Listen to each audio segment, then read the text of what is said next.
On the 20th of August 1912, William Booth, God's soldier, laid down his sword. He lay in state in the Congress Hall, London. Thousands came to pay tribute.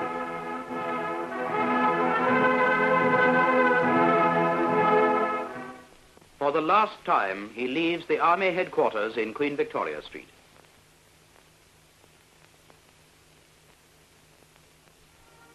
Through the streets of London, his funeral procession passed, through the city of which he was freeman.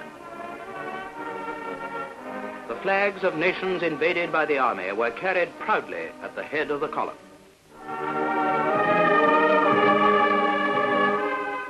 The whole traffic of this metropolis was arrested by one of the densest multitudes that ever thronged its thoroughfares. As the carriage passed the Mansion House, the Lord Mayor of London saluted the coffin.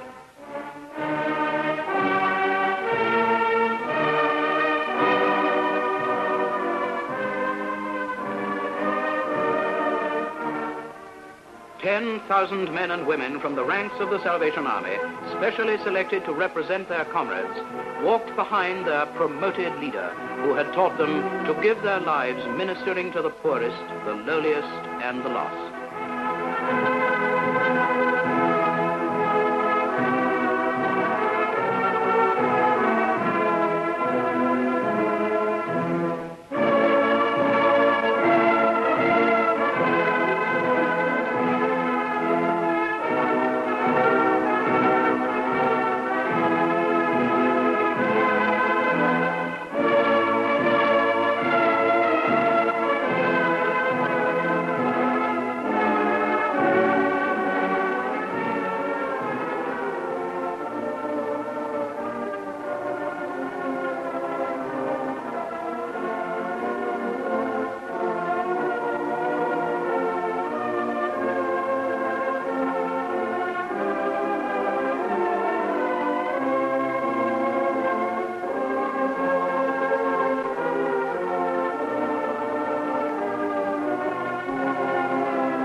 The world recognized that with the passing of this man, one of its great fighters had passed away.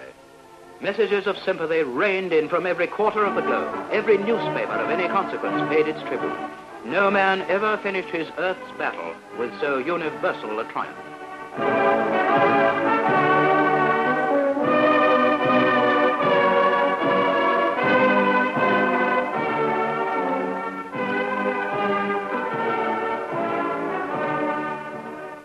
He passed to his burial in Abney Park Cemetery in London. The vast crowd that witnessed the end of his last journey was symbolic of a mightier host. For in the shelters of the army he had founded, thousands of homeless men were finding refuge.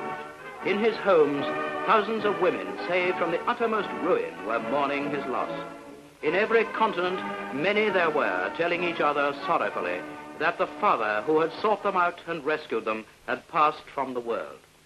And in countries as ancient as China and as new as America, tens of thousands were speaking of him as the man who had brought them comfort and strength.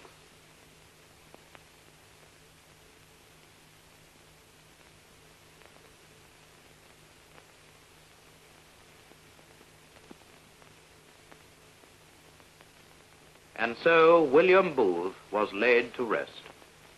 But it is the way of Salvationists to see triumph in death, to see it as promotion to a greater glory.